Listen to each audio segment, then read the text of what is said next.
Hi guys, welcome back to ModCons. Guess what? We're on location and we have two amazing guests with us today. Dr. David Starkey, historian, the historian. Tudor history is your forte. Got numbers of books out. You are just, a TV presenter. You're the voice of reason. I've never been called that. Well, we like to think so. So yeah, absolutely an amazing day to have you today. And also we have Mark Littlewood. Popcorn. Wow, modern conservatism. He is the guru of modern conservatives. And also he was the director of IEA. The Institute of Economic Affairs. But he's had a conversion. He realizes now more to life than economics. There we go. Exactly. So, and not only that, you also are a pundit on lots of news shows, and so you're very familiar faces with us today. So it's an absolute pleasure to have you here. Nice to be with you. And what a day to actually join us. It was none other than the US elections. So Donald Trump has won. What do you think about that, guys? Tell me. Didn't somebody say rejoice, rejoice? Rejoice. Clearly, nobody is, at least nobody sensible, is over enamored with Trump's personality. But on the other hand, nor would any sensible person be much enamored with Kamala's intelligence, if indeed anybody could actually find it. And above all, it's what it represents. I think, and I'd be very interested in Mark's comment on this, it is the genuine victory of democracy, meaning what ordinary people want. This has become a term of absolute abuse. The meltdown of the commentariat here is because they hate democracy. They are contemptuous of the people. They've even invented a new yaboo, disgusting word, which is called populism, which means exactly the same as democracy, except that we stood democracy on its head. It's no longer the rule of the majority. It is the rule of law, which is, say, the rule of lawyers, and the triumph of minorities, minority rights, odd causes, the insanity of transgenderism over anything that's sensible. And it's an international movement, but it begins in America. Trump's election has blown this vast hole in it. And what we've got to do is to make sure that in the not too distant future, there's a similarly vast hole blown in it here, because the Labour Party, and Keir Starmer in particular, is the absolute quintessence. He is the concentrated, disgusting smelling extract of all of this stuff. Wow. You said I was a voice of harm and reason. I was endeavouring. I like how you endeavouring to demonstrate. But by the way, this is just tea.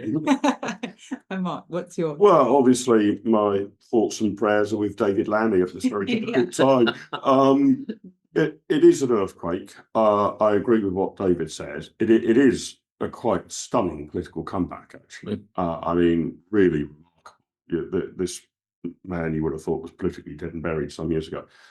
And it makes Lazarus look rather understated. Quite right. And it is definitely represents, for all Trump's flaws and bombastic nature, an outpouring of disquiet rage against the political establishment, who simply, I think, don't know what's hit them. On either side of the Atlantic. On either side, I agree. And I think this is going to mean quite a substantial reset for American politics. Not least, I think, actually, you might see a complete transformation in the Democratic Party, actually. How they adapt to what has just occurred. They are now in survival mode. They are in survival mode. The fact that for the first time since George W. Bush, the president has not only won the Electoral College, but actually a majority of the whole electorate. And the figures are staggering. I mean, did you notice Trump came within 10% of carrying New York, 5% of carrying New Jersey. I mean, interestingly enough, I gather the inner take on New Jersey is, of course, it's got a huge Jewish population, and the fact that the Democrats have thrown themselves utterly unthinkingly on side with the whole Palestinian Intifada is clearly a matter of the most profound concern. But see, I think we've even left I think it's even bigger than what you say. I think that what Trump represents, what Trump's election represents, is also, it will be the final blow to this whole post-1945 international order. That is now falling to pieces around our eyes. I predicted, it's always interesting to look at how one, as it were, how one performs in terms of prophecy. On the day of the actual invasion of the Ukraine 2 years ago, I predicted that the existing international order would collapse into 2 or 3 separate blocks. That is exactly what has happened. It was totally predictable. And what is going to happen is Trump will force us to waken up to this fact. We've continued to chatter to ourselves. The chattering classes have said, oh, we represent, the West represents the international order. We don't. We really don't. There's a completely new world, even down to a new internet, to a new system of bank transfers emerging. And I think that the most terrifying thing from our point of view, now let's just come back to Britain, is that you have a Labour government which is entirely sold out to this old order. That with this notion of the rule of law, they are signed up absolutely hook, line and sinker to the whole agenda of diversity, equity and inclusion, to the whole agenda of minority rights. And they're signed up also to the idea of international law, which Trump regards legitimately as the most. America's never signed up. It never signed up to the international justice. And he's just going to kick the thing away. And you have a government, that, as we saw with the Chagos Islands, whose entire raison d'etre, because Starmer, doesn't have a brain, he's got a kind of mechanical clock that ticks off legal procedure. I mean, to understand Starmer, you've got to understand he is the kind of man who reads the small print at the end of a mobile phone contract. And his view of morality and politics is the mind of the small print of a mobile phone contract. And this is why he's so hopeless. The total inflexibility, the total inability to read the situation. So, I mean, it is wonderful. There is the house of cards, isn't there? It's as though suddenly the entire pack of cards have been thrown in the air. We know it's going to come down in strange patterns. We have no idea what they will be. I would think the first thing to look for is whether this is the beginning of the end of climate lunacy, actually. He said instantly, I'm going to frack, doesn't he? He said exactly. Drill, baby, drill. Drill, baby, drill. So I wonder whether, which has been part of the international order, that we all need to get together in some grand international. COP24 or whatever. Yeah, it was actually, I got more and more furious about it. I think the last one was COP26, if I recall. And every pompous dignitary was saying, this is the last chance to save mankind. I'm afraid, led by our king. Oh, yeah. And that there is this has the most extraordinary consequences for institution after institution. Yeah, and it's not the danger is that people like His Majesty the King treat this as an uncontroversial area. It's not a settled uncontroversial area.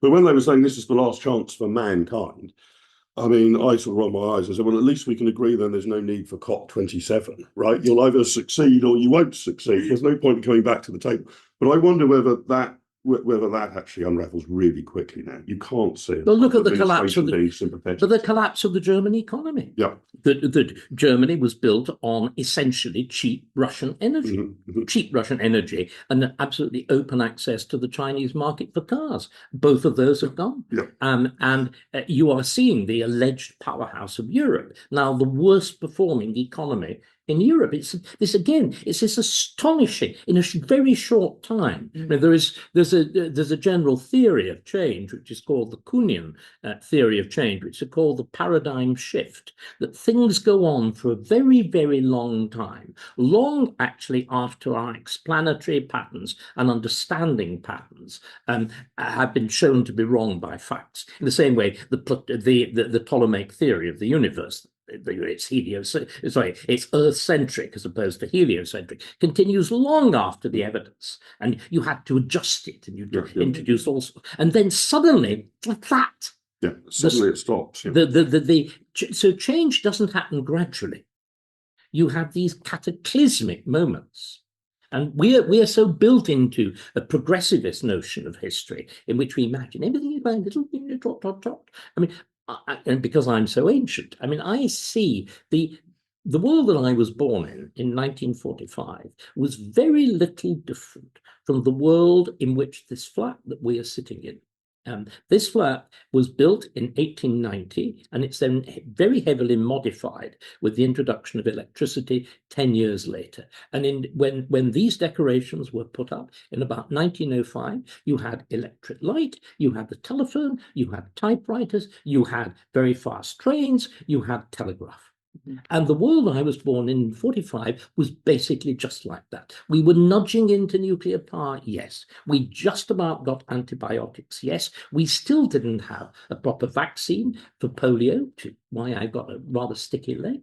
But suddenly, this accelerating pace of change, the third industrial revolution, the electronic industrial revolution, which is taken us in again, I think when I first filmed, to do what we are doing now, there would have been 10 people in this room, and they would have all been subject to severe trade union interference. I remember when I was first filmed, that camera had film in it. And there were cries going up saying, air in gate. And there was some great thug called a grip. And his job was just to pick fucking things up and put things down. And if you touched, you may get your hands and Thatcher comes along and all is light. And great thug disappears. But again, just almost like throwing a light switch. I think the intriguing thing here is that all of this progress over generations, and I think this going back to the Trump phenomenon, people are sort of seeing around whether it's progress in medicines or technologies, and they're then scratching their heads saying, well, why aren't we colossally richer? Why we are, but the let me let me tell you, but not over the last 15 years. No, indeed, but crushingly disappointing. Yes, but remember, up to that point, the elevation of ordinary living was spectacular. Is utterly spectacular. It's completely unprecedented in human existence. Clearly, over my lifetime and over your lifetime, David, there has been colossal material progress for the masses. But what has unravelled is, I think, basically over the last 15 years. I mean, let's just take the global financial crisis as roughly the sort of start point. That in the Western world has ground almost to a halt. So improvements in living standards in the last 15 years have been extraordinarily modest, and it wouldn't be really much of an exaggeration to say they've flatlined. Basically, it's 0%. And this is just a theory, I'm no psychologist, but I wonder, going all the way back to 1945, whether we've psychologically got ourselves into a situation in which we assume things will improve by, let's say, 2 or 3% a year, to put a number on it. Which, remember, if it's compound interest, is fantastic. This is what we forget. If it's compound interest, it is utterly transforming. You're doubling the economy every 20 or so years. Exactly. But what's happened is that escalator we were on, and we expected to continue moving up, has stalled. And this, I think, is what's led people to be furious. I mean, it's not that millions of us have suddenly been plunged into poverty. There is some poverty, but not colossal absolute poverty at all in the West. It's that the escalator has stopped for 15 years, and people assumed that we would be on an ever upwards trajectory of material progress. And of course, it's also coincided with an absolute rupture in two different, if you like, moral and climates of opinion. There's been this utterly radical divide between the elite and the non-elite, between the university educated and the non-university educated. And what happened, the figures are now absolutely clear. The numbers have been crunched for Trump's victory. It is the victory of those who did not go to university. There's an absolute inverse proportion between education and Trump's vote. And this, of course, leads to the elite class to sneer. But you know what? It was recognized, switching out of this discussion going back to one of the foundational texts that we all think about.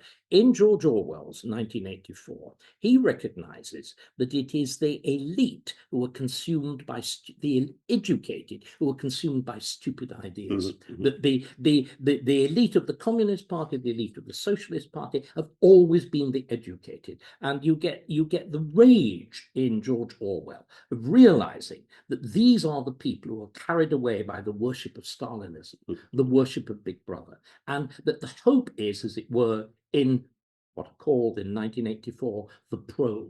And this has been demonstrated to be the fact, and it's why you founded, why I've become an enthusiastic participant in it, because genuinely, and democracy really does act as an anchor of sanity. Yeah. The ordinary person whose mind is uncontaminated by absurd theories is a better judge of things than fanatical specialists. No ordinary person believes that you can, as it were, that with a little bit of forethought, a man can grow a cervix, which was, I can't remember, was that the opinion of Starmer or was it the opinion of Lammy? No ordinary person, especially somebody who's had a bit of sex at some point in their lives, which may indeed exclude both Starmer and Lammy, would ever think of such an absurd. You need to be very, very educated, as you were in the Middle Ages, to believe in transubstantiation. You need to be very educated to think that by saying hoc est corpus, a bit of bread and a bit of wine turn into flesh and blood and bleed. You've got to be very clever to have such stupid thoughts. So there is a sort of common sense revolution, basically, precisely. rather than the sort of elegant design theories. And also just to recognize that you can't change the world by words. The problem with most academic education, and I speak as somebody who had far too much of it and, and inculcated far too many people into it, it exaggerates the importance of words. The proper use of words isn't to conjure with them. I mean, look at this government's prattling about growth. It does every single thing it can to throttle growth by imposing taxation and regulation. And somehow it says, because we believe in growth, it's going to happen. It is fundamentally magical thinking. It's like pronouncing hoc est corpus on the economy. The proper use of words, as the great philosophers, particularly people like David Hume thought, is you have to connect them with things. Yeah. And the left is profoundly reluctant to connect with things. The essence of being a conservative is to recognize the hardness, the intractability, the awkwardness, the non-fitting into pattern nature of reality. The famous action of one of the greatest of conservatives, Dr. Johnson, when he confronted Bishop Berkeley's theory that the world didn't exist except in the mind of God. And he said, well, it's very easy to refute it. And he kicked a stone. And it's that hard hitting of reality. And what I think Trump's victory is, it's the equivalent of a huge splatter in the face of this theoretizing, word-based, magical thinking left. Yeah, well, I guess that's kind of the motivation towards Brexit, right? And the fact that Tony Blair wanted everyone to be educated. That's right. Because he wanted to institutionalize. And indeed, one of the things that's right, we can take it even further. That's a brilliant sort of way of taking it on. Once we started saying at least 50%, and we do have 50% of the age cohort going to university, they study absolutely useless degrees. And we have entire, hundreds of thousands of young people who have studied some sort of silly sociology or some sort of media studies, and we have to find something for them to do. So we invent things like whatever it's called, human resources departments, and they spend their entire lives stopping anybody else doing anything useful. Enormous numbers of jobs are absolutely not simply useless; they actively interfere with productive economic activity. And all our regulators, I mean, not all of them, but see, what again is striking, everybody says, oh, we do need regulation. Yes, we do. Look at Grenfell. Building industry regulation files are several tens of thousands of pages. The more complicated you make it, the easier it is to avoid. If you have simple, direct, fact-based, with proper scrutiny regulation. It doesn't need vast structures. You need a relatively small team of inspectors, but they have to be actually trained on the ground and doing something, as opposed to people just pushing paper around. There is a really interesting theory of the consequences of the oversupply of graduates. So, I mean, at the moment, it looks as though many of our universities will go bankrupt, which is a consummation devoutly to be wished for. Because the other thing is, most of these non-jobs, insofar as they exist, are going to be rendered totally redundant by AI. Yeah, as I hope a lot of regulation. Yeah, absolutely. Even if it's complicated, AI might very well be able to say, actually, this is the maximum extension you can put on your greenhouse in your back garden under the present planning rules, rather than having 150 different planning officials coming out and just. But I think the point you make about Brexit is another interesting one, is what we're generally seeing, if you can piece together this trend, and I agree with David that the cards have all been thrown into the air, so it's quite difficult to piece together the whole mosaic. But in essence, the ordinary people in Western democracies are saying the system isn't working. And they're right. And they are right. Absolutely right. And I mean, and it's sort of an unambiguous assertion. It's not sort of, oh, well, you know, I think taxes are a little bit too high. Could you tweak them downwards? Or I think that sort of, you know, that regulation might be a little bit too tight in some areas. Can you liberalise it? It is a scream against the system. And I don't think the system could withstand it. So I'm rather with David. I think that this is, you know, an epoch-changing moment. There's not a single moment, but we're in a period of, I think, a complete realignment of politics and international relations. Yeah. So what does that actually mean, I guess, for us in the UK now? Like, what does that, what was, I know you said the cards are in the air, so you don't know, but you must have some sort of direction that you think will sort of. Well, I think that, I mean, it's David's thinking on this that's really largely inspired me. We need a complete institutional reset, that we have allowed to grow up a whole plethora of institutions, lawmaking bodies, independent arm's length bodies, you know, independent at arm's length, because it's that sort of the best way to have experts running the country rather than democratic accountability. And there's a plethora of this, right? So at first blush, I guess, to your average voter who doesn't spend all of his time thinking about constitutional matters, these don't necessarily seem connected, but my assertion would be that they are. Yeah. We have the Equalities Commission and the Equality Act. We've had the creation of the Supreme Court, the abolition of the Lords. We have the Climate Change Committee, enormously more powerful than the Environment or the Energy Secretary, this committee. We have the Office for Budget Responsibility, which, you know, it's my view that Richard Hughes, the head of that office, actually, I've kind of spoiled the punchline here. I often ask people, can you name the head of the Office for Budget Responsibility? Nobody can, but it's Richard Hughes. I've given you the answer to the question. Has more power over fiscal policy than Rachel Reeves. I mean, the Chancellor. It's a competition between him and the Governor of the Bank of England, isn't it? But neither of whom we can remove. Exactly. Despite the fact that it is perfectly clear that the economic decisions of the OBR and the Office for whatever the sale of debt is called, which is a bit of the Branch of England, and the Branch of England Monetary Committee have been absolutely disastrous. And you get disastrous politicians, but of course you can remove them. Yes. That's the key difference. As the last election demonstrated. But I think the peculiarity that we find ourselves in England, in Britain, is that we've got a kind of frozen politics at the moment. That our election, the last election, the July election, sort of got out of sync.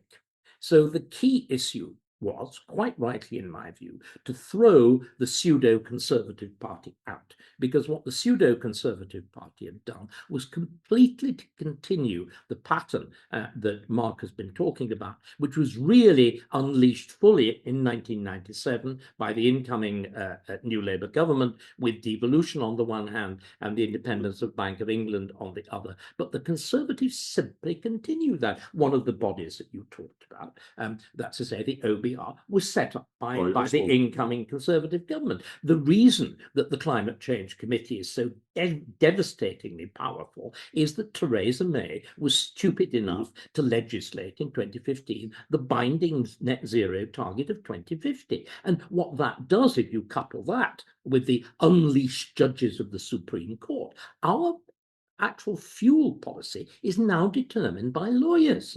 It's completely demented.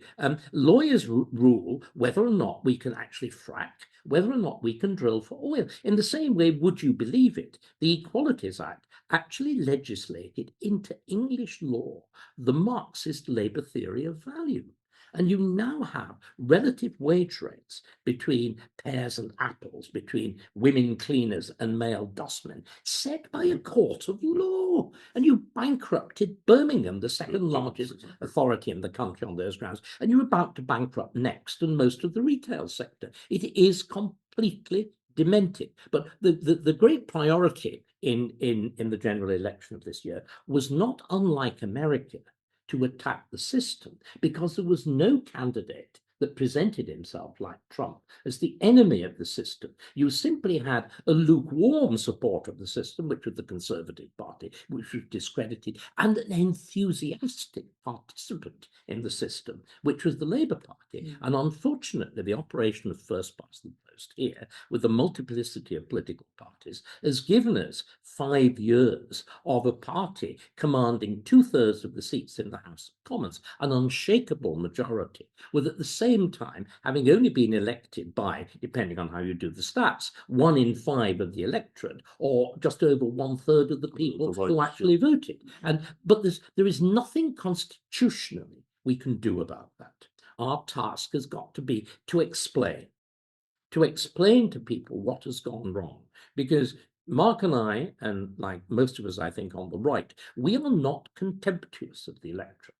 The left is contemptuous of the electorate because they know it doesn't like their ideas. So they have to spend the whole of their time talking about misinformation or foreign intervention, or politics is basically too complicated. Or badging any complaint as racist, indeed, sexist, and all of that. But what we've got to do, we've got to be bold, we've got to be brave, and we've got to persuade, and we've got to explain. And it's an enormous task, but it's one that I look forward to. The good things that I've done in my life have all been an aspect of being a teacher. The key thing, and again, there was once a fundamental connection between democracy and education and mass education.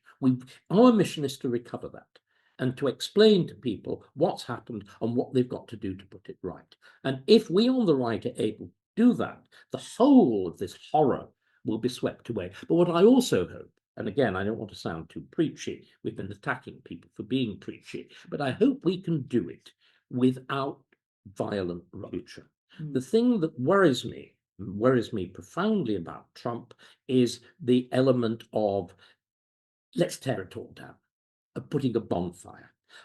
Well, that's also what worries you about Farage. And it's what worries me about Nigel. It's what worries me about people whom I enormously admire, like Matt Goodwin, that there is a certain flavour of bonfire. Yesterday was bonfire night as well as election night. And there is that sense of put it all on the bonfire. What we've managed to do in Britain, and I think the reason again, I mean, let's look back at the transfer of power here at the general election. It was, as always, the most orderly. Everybody trots along to the polling station. You put a little cross on a bit of paper, you fold it and you put it in the box, and you have a polite word with both the red and the blue people, and even the funny yellow ones and green ones, sitting there very anxiously with their little registers, and you're politer to one than the others, but there we are. And you all go back and you sort of feel you've done something. And then the following morning, there's the result. And the removal vans, if there's a change, come to Downing Street, the back door, and out goes one prime minister, and at the front, and in comes another one, and that's that. But what is extraordinary about the left, they don't understand that. They don't understand that their triumph wasn't a triumph.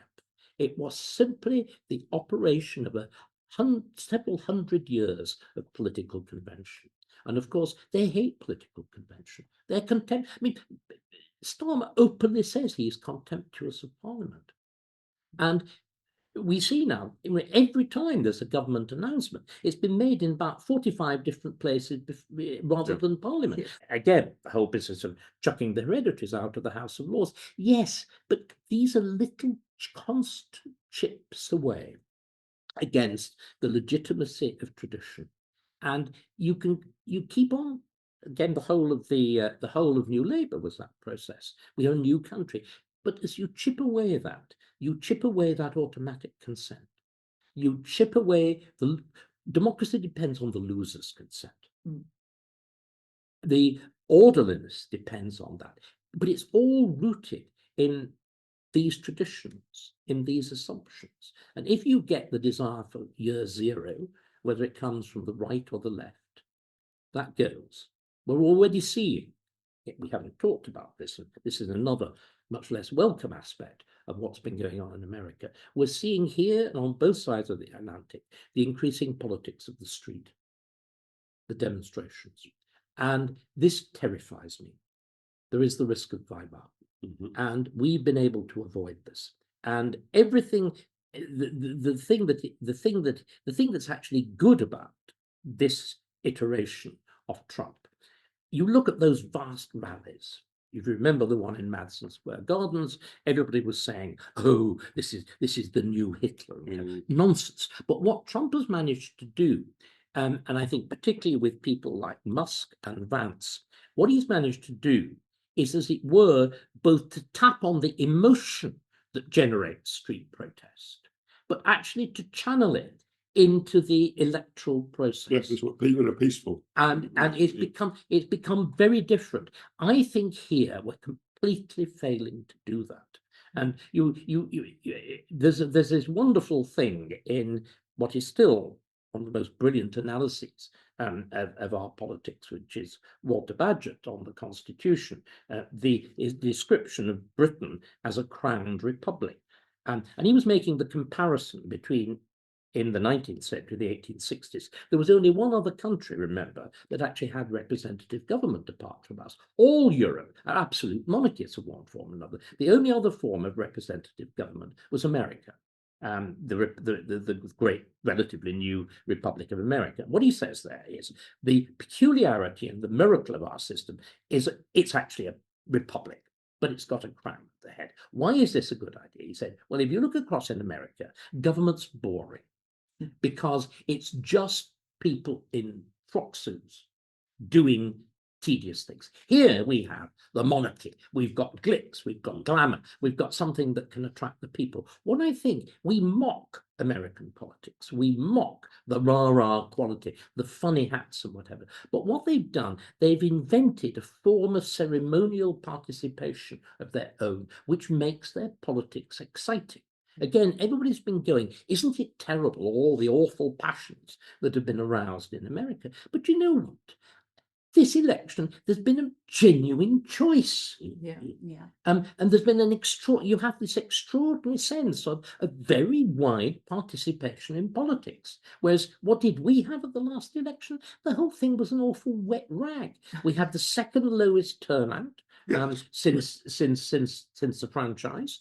Since the full democratic franchise, since you were given voting, given voting rights in the wake of the First World War, it was about a 60% turnout, and an absolutely awful campaign in which the Labour Party was simply able to lie its way to power, and both sides were denounced by the IFS as effectively not touching one of the single issues that they needed to. So this is what needs to change.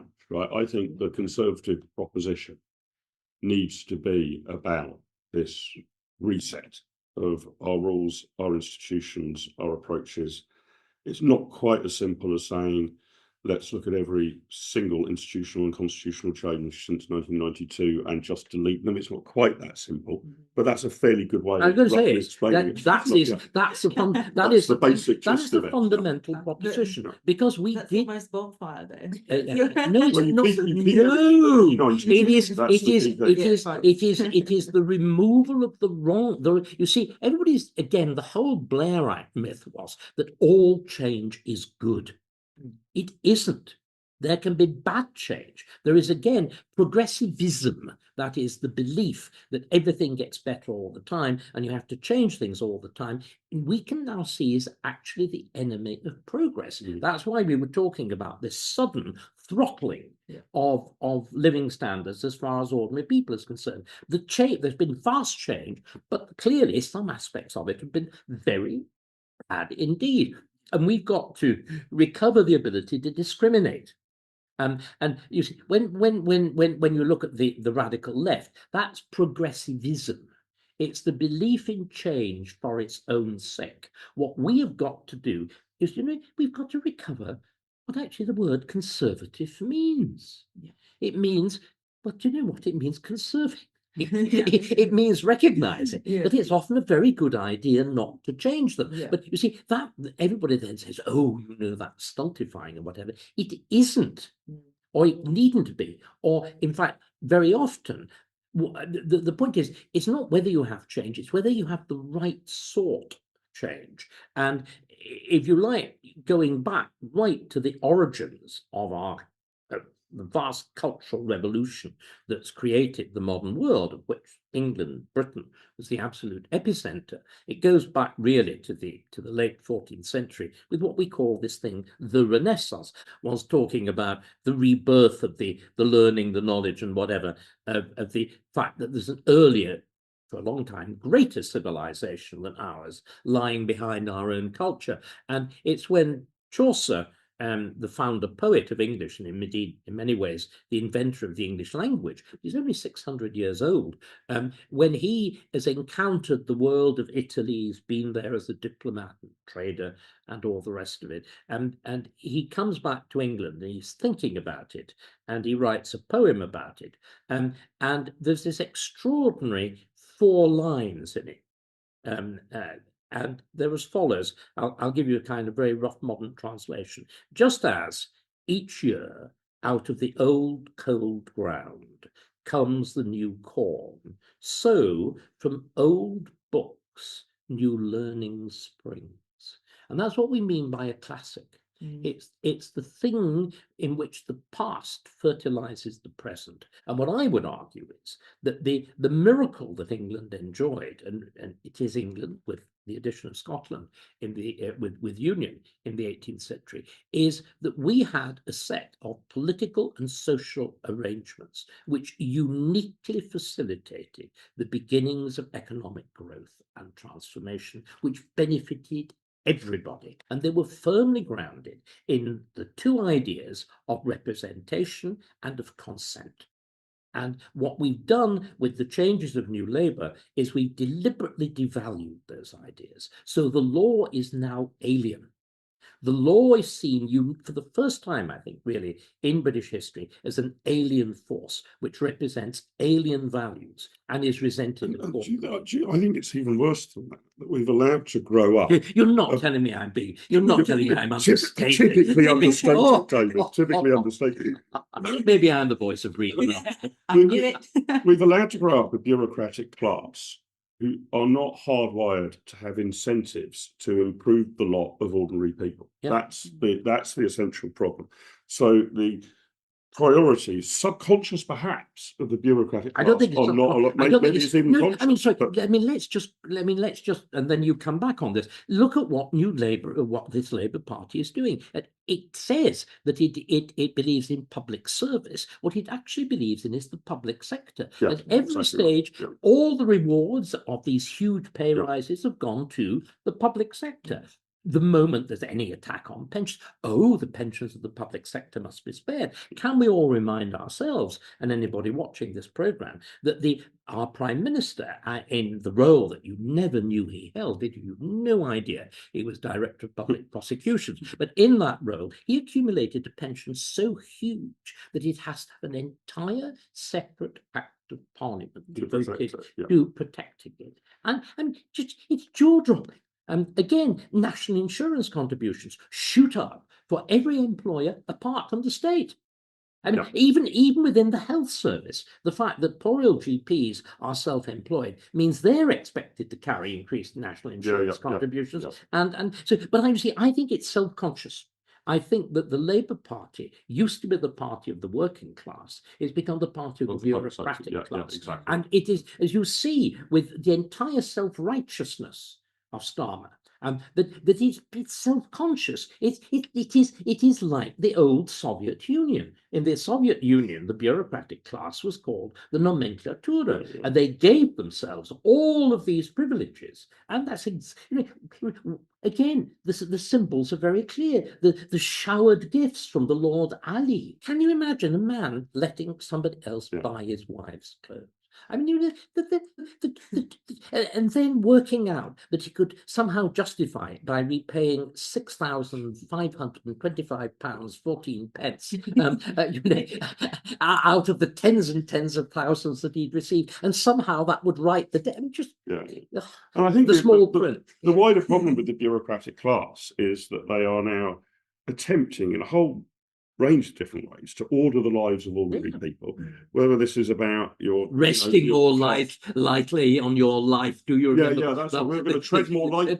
Tread more lightly in its steps. So it's whether it's the boot on the going back to order, the boot on the face of humanity forever. So whether it's greenery or diversity, equality, inclusion, training, or whatever, and it's completely out of sync with the broad mass of people's thinking. Which is why you have to invoke the law to do it. Yeah, exactly. Why you have to have a two-tier system of law. I mean, all of these things are profoundly dangerous. And the thing that's striking is they're all profoundly anti-democratic. But we've perverted the meaning of the word democracy because we've incorporated these fantastical ideas of the rule of law within it. We've incorporated these fantastical ideas of international law and all the rest of it. And this is why, as I had to go back, but I want to reiterate the point, it's why we've had to invent this new pejorative term, populism. And so every time you hear somebody denounced as a populist, you instantly know this is the bureaucratic class trying to strike somebody down. It's the new equivalent of racist or classist or anti or transphobe, or above all Islamophobe. It's the sheer unthinking crassness. In other words, they live in a totally different world. And not just on wealth, on their priorities. Well, actually, when you were talking about Trump's rallies and things, I was thinking that it seems that when I've been knocking on doors, a lot of people say, you've been doing that? Yes, I do. You are a brave girl. I'm pretty bold. You look surprisingly unscarred. I know. I'm made of tough stuff. But a lot of people say, politics isn't for me, or I don't engage, I never vote. And they say it with either pride or they're just kind of completely disengaged. And with the rallies and stuff, it's really interesting to see across upon how fired up people are. Whereas here we see people who are either kind of impassioned by either fringe topics or international situations going on. Those are the things that seem to kind of spur people on. It doesn't seem to be the issues at home, like the kind of mainstream issues at home. And when people they tend to be called by the Prime Minister far right thugs or whatever that might be. What do you think is the next step to actually get people more engaged in politics and not be kind of cast aside? Or we've talked about education, haven't we? Because I always believe in teasing people, and they've been talking about reducing the voting age to 16. I'm inclined rather to welcome it, but to say what we have to do in that case, and we'd find it very hard to resist, is to have a proper program of civic education in schools to which all shades of opinion have equal access. And Do you know, they dropped that idea like a shot. But we need something like that. We've also got to recognise that there are fundamental problems with the direction in which our politics has gone. The thing that used to arouse great crowds was the centre of national feeling, was the monarchy. The monarchy has gone off in the very strangest direction. It's moved from the centre of our politics into the far margins, and there is nothing that's gone into its place. And I am instinctively and intellectually a monarchist, but it's not working. It really is not working. And it's very difficult, to be honest, to explain why the British monarchy exists. I can see it save this residual symbol of the normal way we do things, the embodiment of our historical traditions, but it's not doing it in any kind of active way. Whereas, and it is very difficult for them. Again, let's try to understand this, because we are not a single nation. If you actually look, for example, in the Netherlands, the striking thing is, look at the colours of the Dutch football team. What are the colours of the Dutch flag? The colours of the Dutch flag are red, white, and blue, like virtually every other flag, but the stripes in a different order. But the colours of the Dutch football team are orange, from the House of Orange. And you can have a very much simpler form of symbolism. But when you are this extreme, we're really a pre-modern state. But in fact, our strength was exactly that we were the high, extraordinary flexibility and whatever of it. It's why we've been again. It's one of the reasons why we've been able to accommodate mass immigration without the vast social tensions that it's. I mean, there have been social tensions, but much less radical ones than elsewhere. But I think we are going to need a kind of reimagining of our politics. I agree with that. I would just add to this I don't want to make it sound as if I'm advocating for apathy. I'm not quite advocating for apathy, but I am reminded of that great story of the chap who'd applied for some sort of job, and he'd listed amongst his interests politics as one of his interests, and it was some public affairs or current affairs job. And they said, "Well, I'm delighted that you've listed politics as an interest. Are you interested in politics?" Yes, I am. All right, he was asked, "Well, can you name the Chancellor of the Exchequer for me then, please?" To which he said, "Well, no, I've got no idea." And so, "Well, you said you were interested in politics." He said, "Yes." I said, "I was interested, not obsessed." And I think part of it is I actually look forward to a world in which people don't obsess about politics, in which they can basically go about their day-to-day lives. They take their civic duty of voting, perhaps seriously, but otherwise roughly go about their ordinary business and pursue their own dreams and their own. But Mark, you're now reverting. You're going back to the IEA, because that is very good when politics is working. No, I agree with that. Politics is not working. I mean, let me remind you. A sign of our success, though, would be to return to a state of affairs of That's vacuum. exactly right. But we're at one of those moments of huge change and transition. I also really do think that an involvement and an interest in politics is a kind of social duty. That you know, again, as society becomes more diverse, we need things that bind us together, and that kind of common act, which I described, that process of going out to vote. The fact, all classes of people rub shoulders with each other, and we again, I was talking about fact that I'm very old and therefore remember vividly back to my parents' generation, both of whom were born in 1907. And just looking through the surviving papers and whatever that my father left, you're just struck by the number of organizations they belonged to before the welfare state, because you had to have self-help. And the welfare state and the deliberate provision, particularly in the NHS and whatever, of care, all shifting into the hands of a bureaucracy. Things that people, you have destroyed the cooperative movement. It destroyed the cooperative movement. It destroyed the whole business. It sounds macabre, but you burial clubs. because you'd all to shove in the odd penny or two to pay for a decent funeral. You had forms of self-help and self-insurance, and all of this is thinned out. And crucially, this was based on mass membership of political parties. This was based on local knowledge as well, though. And local economies and local economies. So you would sort of know who was swinging the lead and who was genuinely in need. Not by filling in a 482-page form with 190 but knowing about your variables, but knowing about your neighbour, and all of that has been eviscerated. So civil society has been undermined by the state. The state has consumed civil society. But you see, I think that again, I guess an awful lot of this is going to go into very sharp reverse. I mean, clearly globalization is coming apart. Quite clearly, forms of economic and all forms of resilience are going, actually, I think, to emphasize the local very, very much more. The jobs that are going to survive AI are jobs you actually do on the spot. Our new aristocracy are going to be plumbers. Aren't they? Yeah. I mean, all the jobs that people get paid stupid amounts of money for can be done terribly easy by machines. We've done a better job of replicating the human brain than we have replicating the human hand. Yes, it was much harder to do. 20, 30 years ago, I can remember. Do you remember the old TV show Tomorrow's World? Yeah. Which it projected this way before your. It would project some unbelievable technology that might transform our lives in 10 or 15 years' time. Nearly always got it completely wrong, by the way.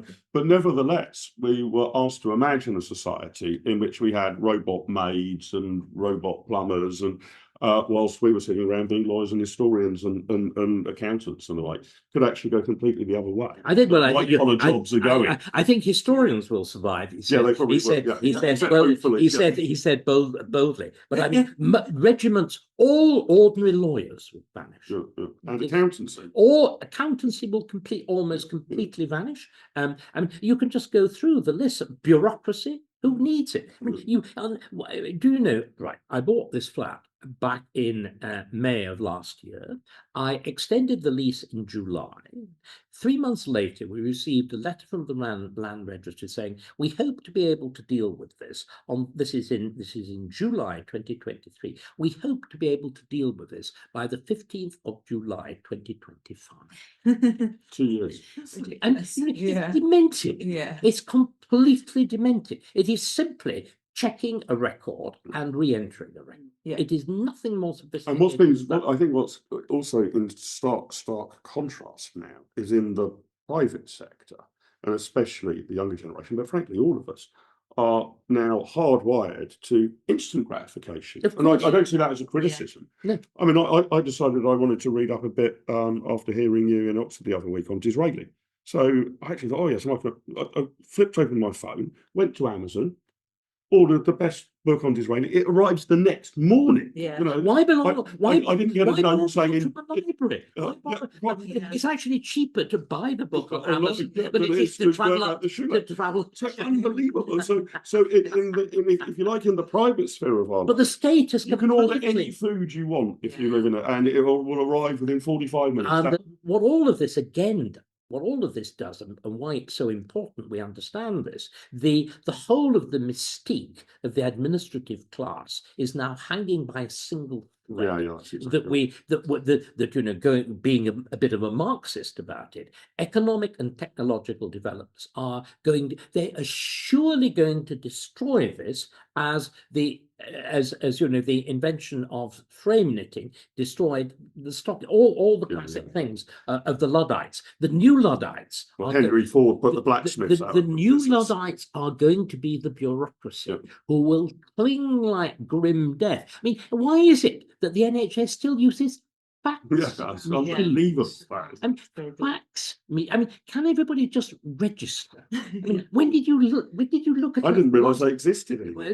And presumably they have. Do you remember those bizarre bits of kind of toilet paper, surface toilet paper you put in them? I mean, you'll have never seen one. I remember they used to have to go to the newsagents. That's right. And you put this roll in, and it came out, as it were, with all the sheets connected up, and you chop them up with a pair of scissors. And of course, it could never lie flat. I remember the day. Considered very cutting edge. Oh, it's literally cutting edge. they all sat there with an uncomfortable sort of curve on them, and the print faded within about 10. If you let it on your desk, it disappeared like invisible ink. It disappeared like the NHS is still using it. Incredible. I think we really do need to start talking about the Ludditism of the public sector. And again, the restrictive practices of train drivers. Yeah. The London Underground lines, almost all of the new ones are designed to operate without drivers. Yeah. And instead, these people being paid Faxa Sadiq Khan and whatever, I mean, up to 100,000 a year. It is a monstrous and disgraceful waste. And the other thing, interesting example on the train drivers, but again, it goes to the bureaucratic class and the public sector side of the economy claiming virtue as well. I can remember, was it the issue about we're going to try and cut back the number of train guards, we don't need them anymore, and they all went on strike claiming that they worried about my safety, but they weren't worried about their job. They were worried about my safety. Again, health and safety. It's okay, I'm willing to risk it. I'm willing to risk it, actually. I'm willing to risk it. Thank you very much for your concern about my safety, but I'm willing to take the chance. So it's all of it is this parade of virtues. So, I mean, these are hugely, I think, exciting changes. I think that the sort of ideas that David has developed and my organisation is running with are going to win. And I actually think, the facts are on our side. Exactly, these gigantic changes are on our side. Yeah. But what I'm terrified of is the changes could equally bring about radical revolutionary change. I think revolutions are invariably catastrophic. The violence of revolution and simply the uprootedness of revolution. I mean, you look in France at the moment, remembering France since the revolution, we're up to 5 republics. And before that, you had 2 monarchies and 2 empires. In 200 years, you've had 9 radically different political systems. And if you look in France, the last election in France yielded a result very similar to ours. So with 2 parties round about the 30% mark and a group of others round about the 20% mark. They're in a permanent political crisis. Whereas our system was able to deliver a smooth transfer, admittedly, one that is fraught with all sorts of difficulties, in that it's a pseudo landslide. And of course, they prefer not to recognize the pseudo bit. But what I desperately hope is, though, that there's all the fundamental facts that we've been talking about, that we are able to accommodate them within our own tradition.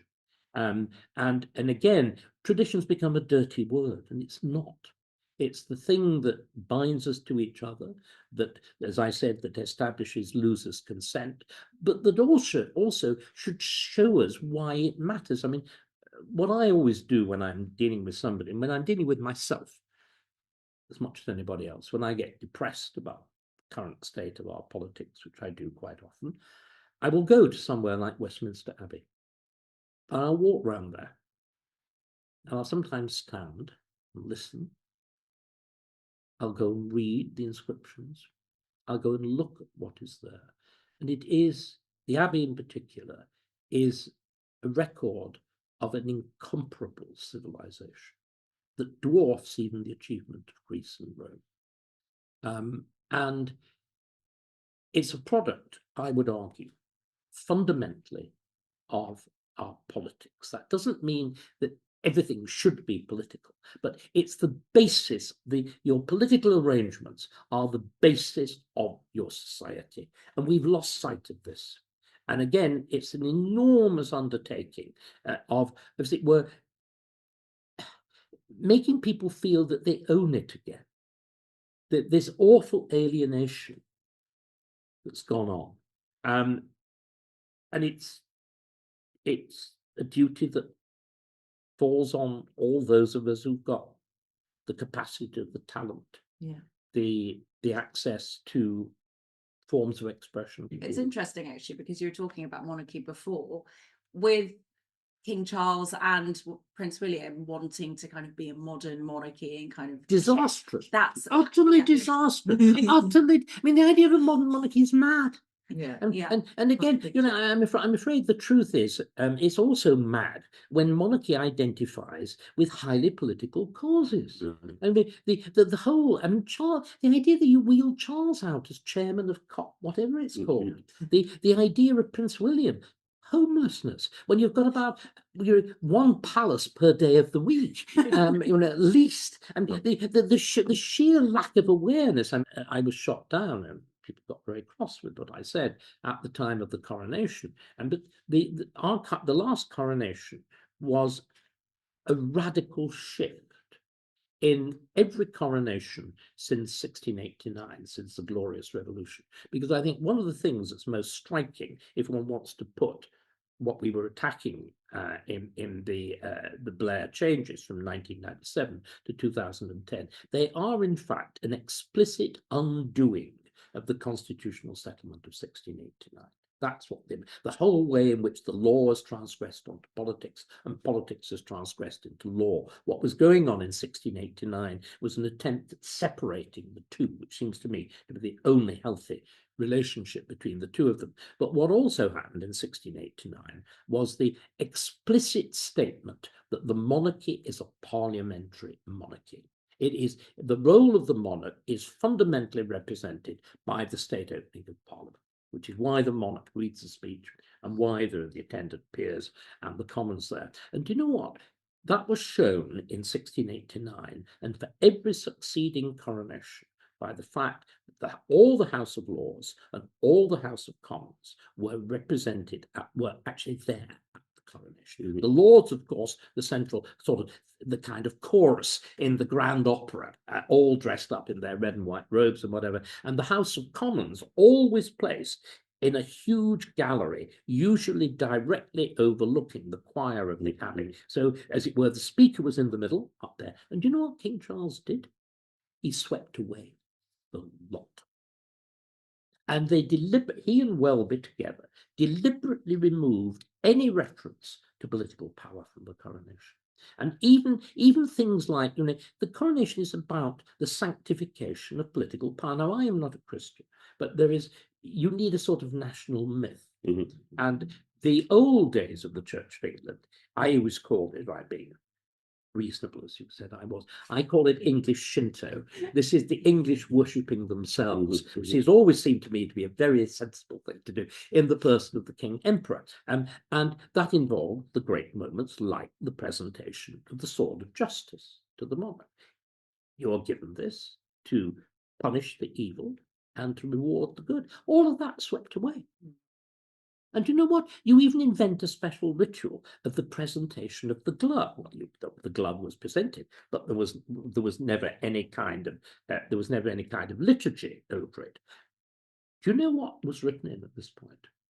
Receive this glove, which is to make sure that the hand of justice is tender and does not hurt. But you literally look at how they've dealt with justice, letting the rapists and the thieves and the murderers out so as you could put political prisoners, because that's what they are in. And it's all there. It's appalling. And it is the thing that binds us together, our traditions, our history, That's right. our monarchy. Of course. What matters is we have been, because we have this entirely non-racial view of citizenship. But what it requires a commitment to those values which have enabled that to happen. Yeah. And what we've done instead is to come up with this imaginary notion of British citizenship, which I've described it elsewhere as a flag of convenience. There are apparently only two British values: tolerance. Right. Okay. In other words, you can put up with any bloody thing, and diversity. In other words, we're nothing. Yeah. And you see, what is very striking, if you actually look, exactly the same sort of rhetoric has been applied in Canada under Trudeau. Canada used to be the country which, of course, distinguished itself absolutely sharply from America by saying we are monarchical. We represent not the break with Britain, which America did, but the continuity. And instead, there has been this absolute, deliberate, radical rupture and saying, we're nothing. But to take an optimistic note, that looks like it's coming to an end. That comes to actually the Canadian Conservatives, I think, are in some considerable way a role model for what the British Conservatives need to adopt and adapt to, which is an unapologetically clear Conservative vision, which Pierre Poilievre has just been absolutely brilliant at. And he's not a demagogue at all, but he is incredibly lucid, to the point of being frequently witty, which I consider to be a benefit as well. And again, look in America with Vance. And what I would hope is that after the madness of Trump, you there have clearly, I mean, Vance has got very powerful opinions, but he is witty, he is forceful, he is clear. In fact, listening to some of the American broadcasts, it strikes me in many ways absolutely how superior they are to ours, and that the degree of knowledge, the sheer ability to argue a point. There's a wonderful example of it, in which some idiot, I mean, so low level, from ITV asks a Republican spokesman, "Will Trump accept the result?" Young man, we are talking about a situation in which, if you had been listening to me, it is very likely that President Trump will win. Will he accept his victory? Probably. Then it goes on. Have you ever put this question to a Democrat? Have you ever put it to Hillary Clinton, who denied and denounced Trump's victory in 2016, and suggested it was based on Russian interference, and said but it was magnificent, and he'd had rhetorical command, he had all the facts at his fingertips, and you had this floundering. You'll like it. He was a rather spotty young man. British journalist. Really? It was wonderful. It was one of those moments that the old teacher in you comes at you. You have a student like that, and every so often you lose your inhibitions. And I am just going to tear you apart. And it was wonderfully done. So I think we've got to acknowledge that we have a lot of learning to do. And I think you're also implying, aren't you, David?